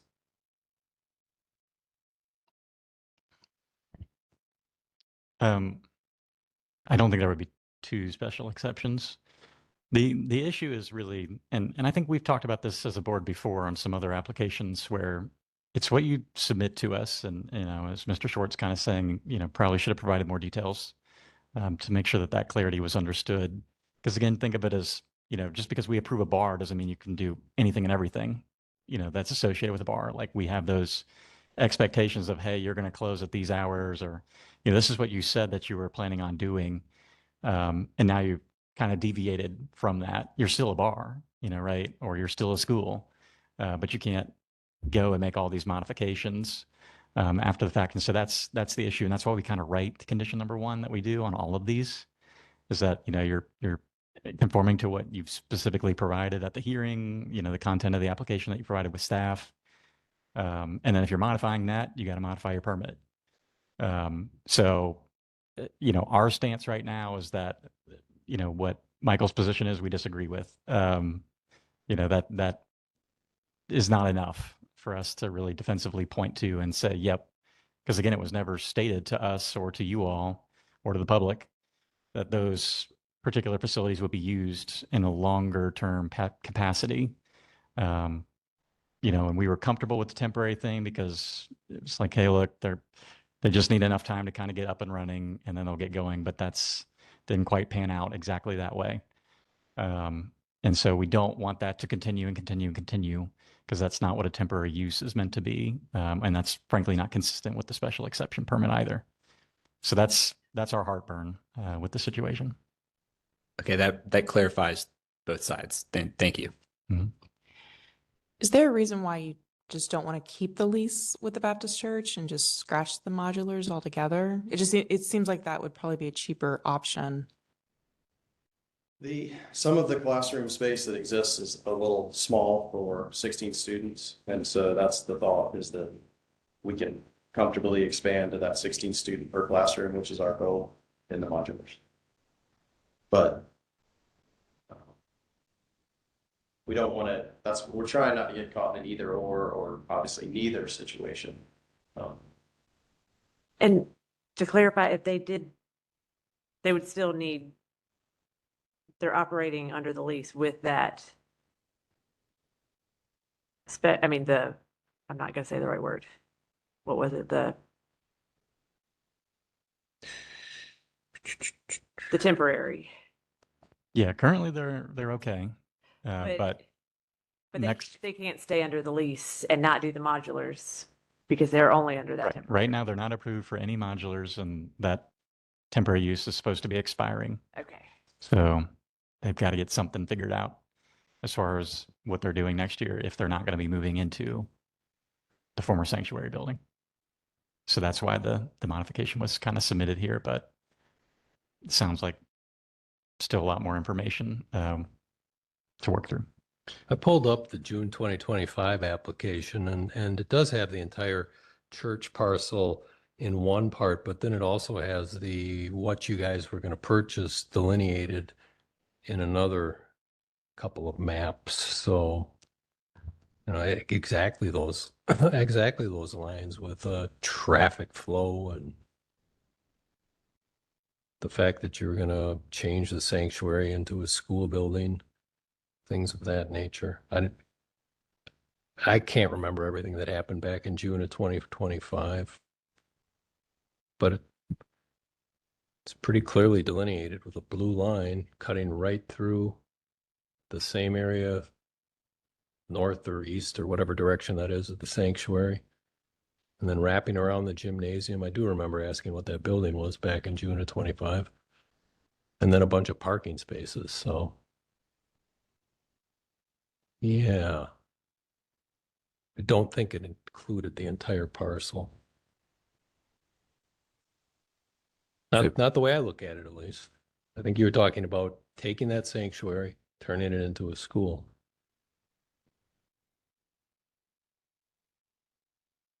I might be wrong, but that's what the maps show. Are there any other questions for the applicant? So I have a question that is maybe for Ross or staff. So the application states that the description of the proposed use is private elementary school, modification to include modular classroom units, and to incorporate new parcel. And I want to understand exactly what application is before us. So, and it almost seems like this temporary use has gotten us wrapped up in what I think might be a different issue. So to incorporate the new parcel, wouldn't they need to have the consent of that property owner? Right. And that's what I was saying earlier, why we're not really comfortable with kind of adding that in at the last minute, for that reason and maybe some others. Yeah. So in other words, so a special exception for this parcel that's owned by the church isn't before us. Is that what you're saying? Right. And I think number 3, if I can go to that one, was kind of helping firm that up, right? Which is, hey, this is going to end once you get the modular. Yeah. Our initial thought process was you get those 6 classrooms added, you'd move everybody over there. And then now they're all on the parcel that's, been approved for a school. And then ideally the modular eventually is phased out. So did this previous special exception allow school use without any temporal restriction? Well, there was never any indication of any temporary or need for temporary facilities. And I guess this is really a follow-up on Sam's question from before, so why is it that the previous special exception wouldn't apply to both subdivided parcels? Well, I think you heard from Mark that they were planning on subdividing all along, right? So that's part of their content of what they were telling us they were going to do. And then the buildings that they highlighted that they were going to be utilizing did not include the church's facilities. Okay. So again, I understand the parcel was included because it was one big parcel at the time of application. But when you actually read the content of it, the issue on our end is you never said you were doing that on that, portion of the property. And again, we exercise some grace allowing it for a temporary situation, but it seems like it's becoming longer than that. That makes sense. Thank you. I don't think I understood it either the first or second time, so that helped. It's okay. No, I would just add, and again, Ross did show Grace, the report from last year is in here, and if you look at our special use permit that's issued, it actually lists Augusta Heights Baptist Church as the recipient of the special use since it was the parcel of land. So that's again, we did show that we were going to subdivide the land, but when the permit was issued, it was issued for the whole parcel.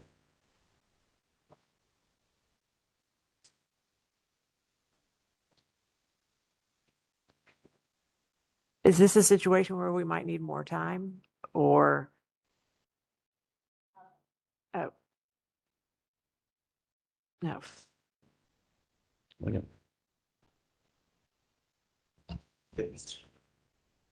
I would rather vote on the modular than get held up on this temporary use permit. Yeah, just if I need to come back for that. Yeah, they can submit more than one modification. So they're not limited. So if you do want to make a decision, Okay. obviously it's not a great look to be modifying something you just modified, but as long as you all understand the context, I think we can support that. Well, I was going to ask too, if there is someone from the church here that would like to speak on it, would it be possible to write into it that there's one extension of the temporary? To give them a little bit more time and not come back and. I will, have we got through public comment? I feel like we've unfortunately not gotten into a gotten lot there of yet. No. deliberation here. So maybe we should go through that first and then talk through some of that a little bit more. So any other questions for the applicant? Thank you. Thank you. Is there anyone here that would like to speak in favor of or in opposition of this application? If you'll come up and state your name and address, please. My name is Robert Talladega. We are at 111 Old Augusta Road, right next door to where this is all going on. So lots of concerns, lots of questions.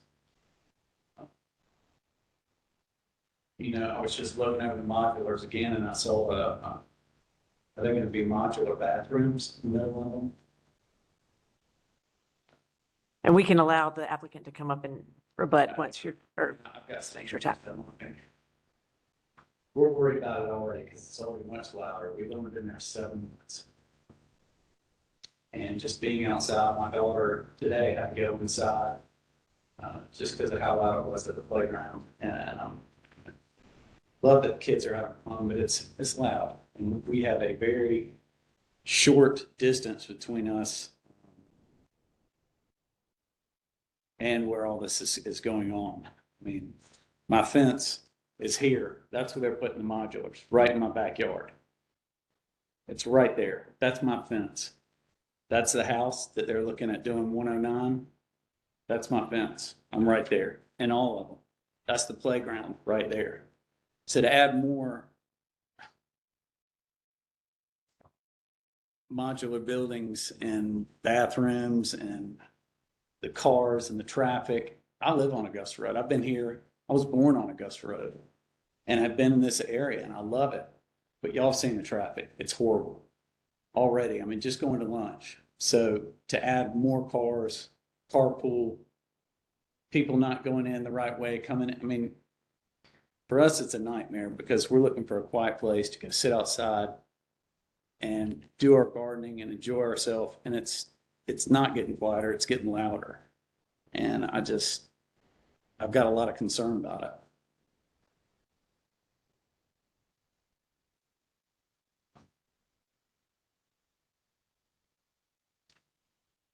So I'm kind of fired up. So I get my hands like shaking. I'm really burned up about it, but I just think y'all should really look into it. These leases and how long they can keep it, moving the modulars. I just think more time is needed for y'all to look over it, and I wish y'all would check that out for us. Is there any answers on the bathrooms? There are bathrooms in the modular. So is that going to be plumbed into the building? Which are underground. Well, I'm aware of that. Are they on the? They're on our property. Just to be clear, we have no problem. Well,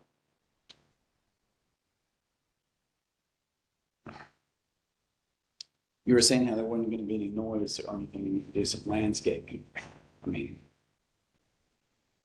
I don't know what that's going to cut off. I mean, just from what I heard today, I was out there an hour and a half ago.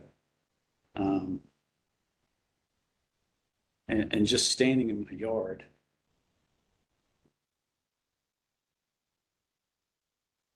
It's not quiet.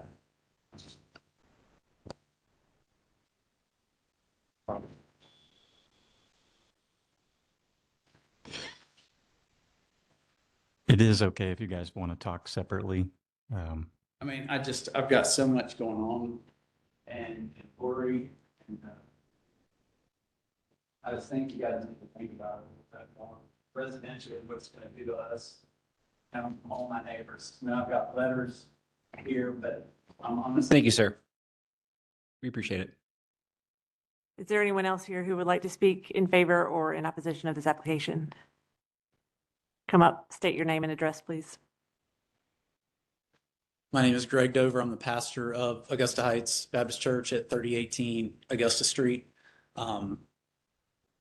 We have no problem with this application.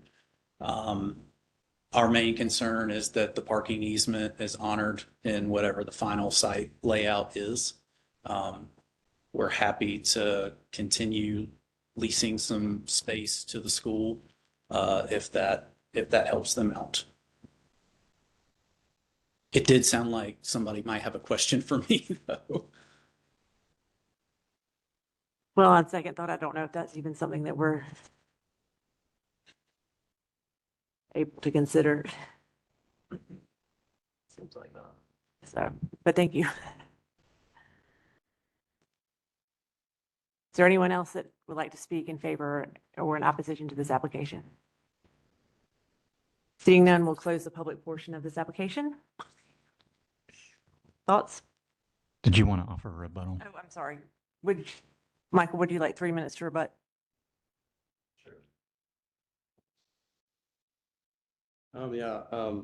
So obviously I'm sorry if there's been any adverse impact on you.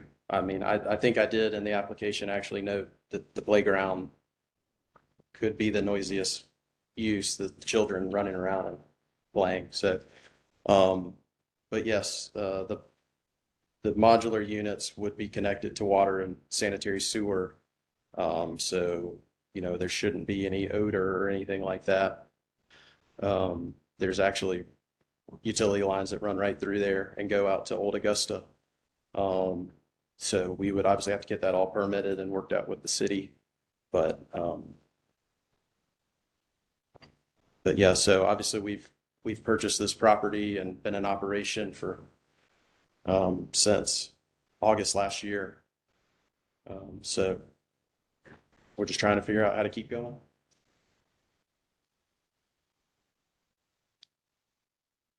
Thank you.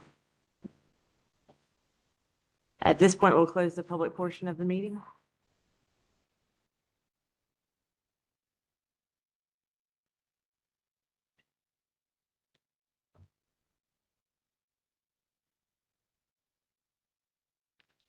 So I guess my main concern coming into this would be standard D, which was about adverse effects. And the main one I was concerned about was visual impacts of just kind of regardless of how nice of a modular classroom it is still a modular classroom, and that's not ideal visually. And so really to me, the ideal situation would be for the kids to remain in the existing built classrooms that belong to the church and then move them immediately into the renovated classrooms. Doesn't feel like that is something that is possible. And so using modular classrooms to help create that transition seems fine. It seems like I would be in favor of allowing the modular units for the amount of time that is specified by the conditions staff has put forward. And then if there's the remedy if they want to continue using the church's classrooms, it seems like that is grounds for another special exception that the church would have to come forward and ask for. Is that, am I understanding that correctly? Is everyone thinking about it the same way? Okay. So it seems like we should, in my opinion, approve the modular classrooms with the strict, you can only have it for X number of years. I don't know if 5 is the correct number, but, and then hopefully the church can submit a special exception if they want to, but that's not up to us. Here's the way I look at it. I mean, if we agree with Mr. Short that the entire parcel was part of that special exception that we approved a year ago, then he has 7 classrooms to use and he doesn't need the modulars. And there's been a year and I don't think anything's been done with the sanctuary. He's talking about, Mr. Short's talking about hiring contractors to start work now. So, I mean, if he's got 7 classrooms to use in the church and they continue to get a use permit from the city to use those as a school, full-time school instead of Sunday school use, then there is no need for these modular units. So I'd just vote to deny it because he's already got the 7 classrooms he needs. He doesn't need 6. And then when he's done dealing with the sanctuary, then he doesn't have to use the church's property anymore. But That's with the question of can we, or does it apply? I think that's a much bigger. Yeah, question. I don't think we have enough information to make a fair assessment on how someone's operation, how successful it can or can't be based on, you know, a temporary lease. I mean, I certainly, there's not, yes, it seems on paper, like, it seems like a quick, yes, that's an easy solution. But if sizing is an issue, if restroom facilities are inadequate or whatever, for whatever reason, they're wanting to spend a lot of money on modular classrooms. So there have to be, I mean, it has to be worth it for them. And everyone is in agreement that that wasn't the ask at the first special exception. what wasn't?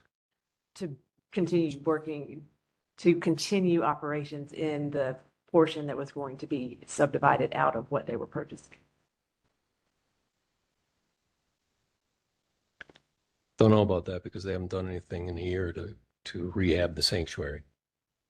Well, that wasn't what came before us, was that we're going to continue operating in the church. And I think just given fundraising and things like that, it's not surprising that maybe they haven't started yet. It's a long process. Yeah, I mean, I can kind of see both arguments there of Ross's that this wasn't something that was put forward to us, them using those 7 classrooms. I don't believe that's what we saw, but then also we also didn't see any of the transitional things. So I don't know, I can kind of see both sides. I would lean closer to Ross's of they have to apply for what they're going to do. So I would be in agreement with you then. Well, and just the nature of a school, having used to be a teacher, every school is going to have modular. They never plan for what their end game is, which is why you go past Augusta Circle or Sarah Collins or wherever, and they're all the portables. I mean, I know it's just a temporary use, but I think it's an important one so that they can continue operating as a school.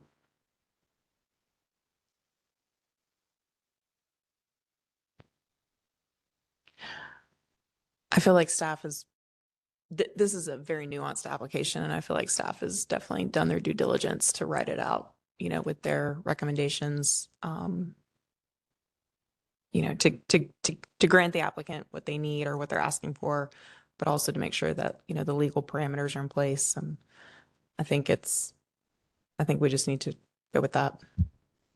And so then the remedy that they've been asking for condition 3 would be solved by the church coming and asking. Yeah, I agree. Are we, So- for condition number 2, are we allowing the modular to stay? I think we would have to if we're waiting on the church or. I would think so.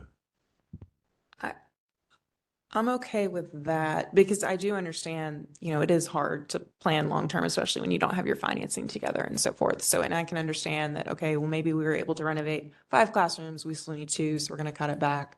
So I do understand that, but I still think there needs to be that 5-year cap on it altogether. Well, yeah, I think 2 years with The with extensions, extensions, yes. not 5-year. So it's still, okay, the time limit is still there. Right, they're still subject to those extensions. Not giving just a 5-year.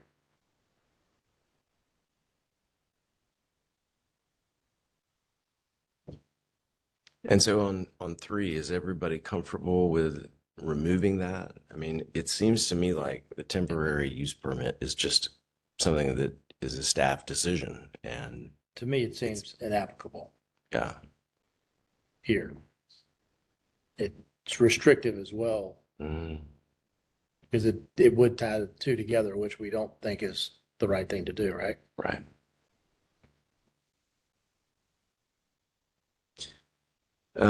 One thing I wondered, and I don't remember his name, I'm sorry, but the gentleman who resides at 111 Old Augusta Road, wondered about what y'all's thoughts are on the transition screen in paragraph 4, whether or not that might have any effect on the impacts on them.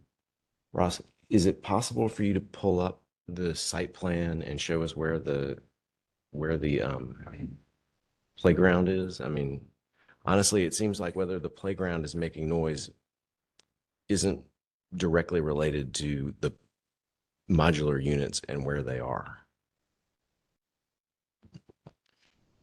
Yeah, so let me see if I can get a more recent aerial so you guys can see the playground here. Unfortunately, I'm doing this without a mouse today, and that's coming back to bite me.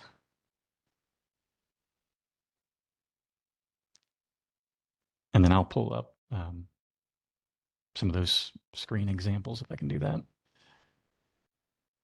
All right. So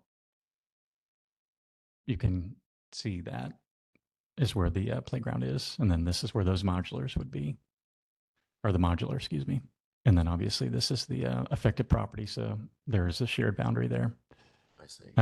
But this will, be consolidated. This will still remain, I guess, an office and maybe, driveway or any other facilities that are happening right there. So there's a little bit of a buffer already, just physically spaced wise. And then I'll see if I can pull up the screen examples that we use in the ordinance. We've recently changed the ordinance to require screening for non-residential uses next to residential, even if they're in the same zoning district. So hopefully these kind of issues get cut down as far as some of the concerns now that requirement's And before you coming go into away- place. Before you go away from this one and show us the screening. So Yeah. with the condition requiring the type A transition screen along the property line, are you thinking that would be the property line all the way between lots 1 It will and run 9? from, here all the way down. So the 109 property will now also have to have a buffer there. Okay. So it's not just this little segment, it would be the whole Okay. thing. That's what I was asking. Great. And then as far as get these screens to work, so there's 3 options that an applicant can pick from for what we call low impact transition screen. This is what most folks go with, where you can see it's 6 foot deep, 6 foot tall fence that's 90% opaque, and then there's trees behind it. There is technically another option for a smaller fence, and then it's just a little bit wider. And then there's an option that has no fence. And in that scenario, they do additional trees to kind of fill in the gaps. Usually applicants are pressed for space. And so that one's 10 feet versus 6. And so that can make all the difference. And I think we may see that on display with this particular application. Just because, again, there's only so much room. Knowing that they need to meet the parking space requirement. unless they can work something out with the, I guess, the church. Because if you were to try to slide that up further, you're going to start to have to take away some of these parking spaces, right? So Ross, the 109 is the house they're using for admin. That's correct. Does that have to be rezoned, or is that That's part of this request. part of the request? Yeah. So it doesn't need to be rezoned. It's also RHC. Okay, and does that portion of this condition of this permit expire when the modulars go away, or is that just permanent on record? That's being represented as permanent office space to us. So that's what would be, if this request were to be approved, would be approved. Now, if they wanted to tear that down and build a brand new office building or something like that, that would have to come back before you all, because again, that's substantially different than what was presented to us, where it was saying, hey, we're just going to reuse this existing kind of house and convert it. And that could also be interpreted as an expansion if the floor area increases as well. So if they were to do an addition, that would be a modification that would be required. Thanks, Ross. So after having looked at that site plan and everything, I mean, I think that, you know, the width of lot 109 combined with the additional screening that's going to be installed all along that property line should help to resolve those adverse impacts on the adjacent property. What do you guys think? It'll certainly help.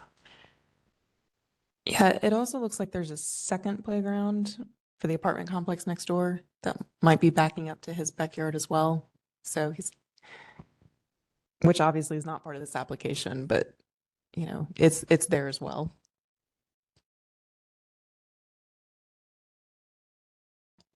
And that playground's actually closer than their playground. Surrounded by playground. Was the playground in the 2005 application? Yeah, last year's It was? application, I believe, did signal. We didn't get into the weeds as to, you know, what all equipment would be on the playground, but I think they had signaled, yeah, it looks like where that was going to sit. Gotcha. Okay, so we approved that well over a year ago. Okay. Correct.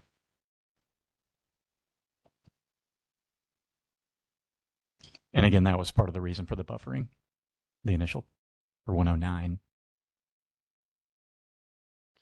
And then too, I'll just mention there are other buffer options if you believe that a larger buffer may be appropriate. That's at your discretion as well, to try to minimize any adverse impacts in terms of visibility. And I don't know how much noise can be cut down through trees, but that's also there. But just understand there's probably space constraint for the applicant to try to figure out how to manage. I think the buffer that is required by code seems adequate to the situation.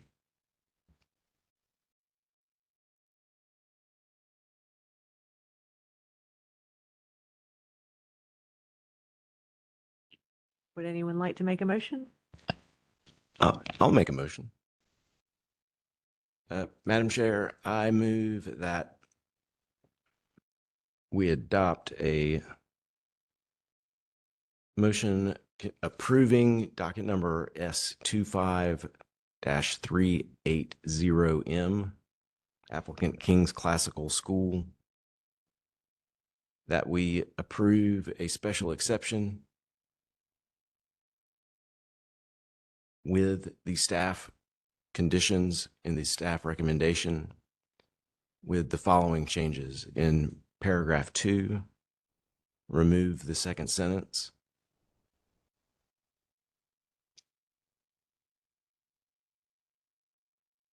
And remove the entirety of paragraph 3.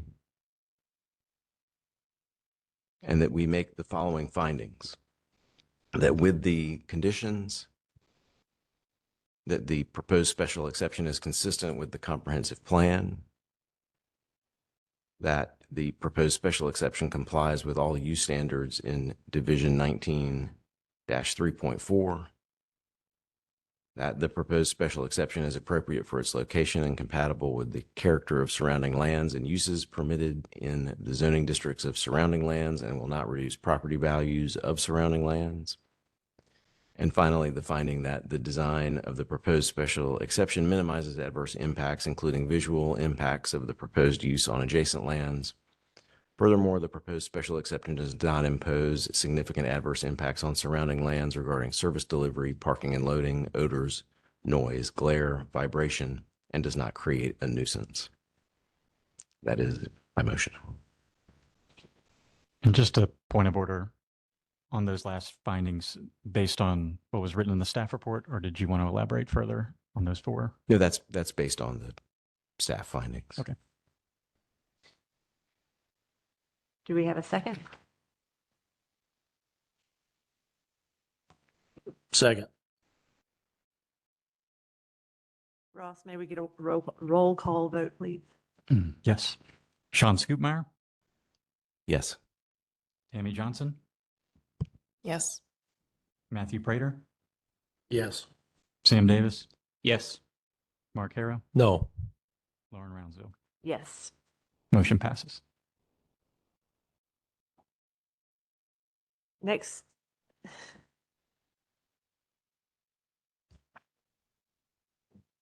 So the next order of business, S26-313, the application has been withdrawn, so no further action needed.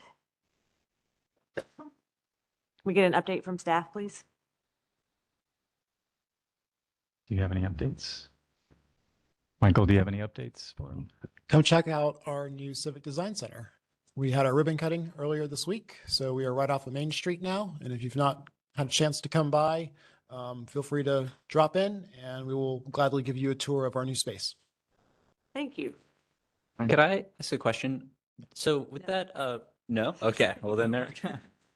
Not a For that case that we talked about the billboard being transitioned into an LED, will we ever get an update on how that goes? It seemed like they were going to sue the city. I will talk with our legal eagles and follow up with you all at the next meeting or by email. We'll see Gotcha. where we're at on that. Yeah, I mean, we listened to it for like 45 minutes, and so I'm curious now. What? That's What day is Come on. what day is our next meeting? When's our next meeting? Yeah. So obviously on the screen there, June 11th. June. Okay. So there is a June meeting. There is not a July meeting. There is a possibility that the June meeting will be canceled based on lack of business, but we will know for sure by the next week. So I will follow up with you if that does get canceled. Meeting adjourned.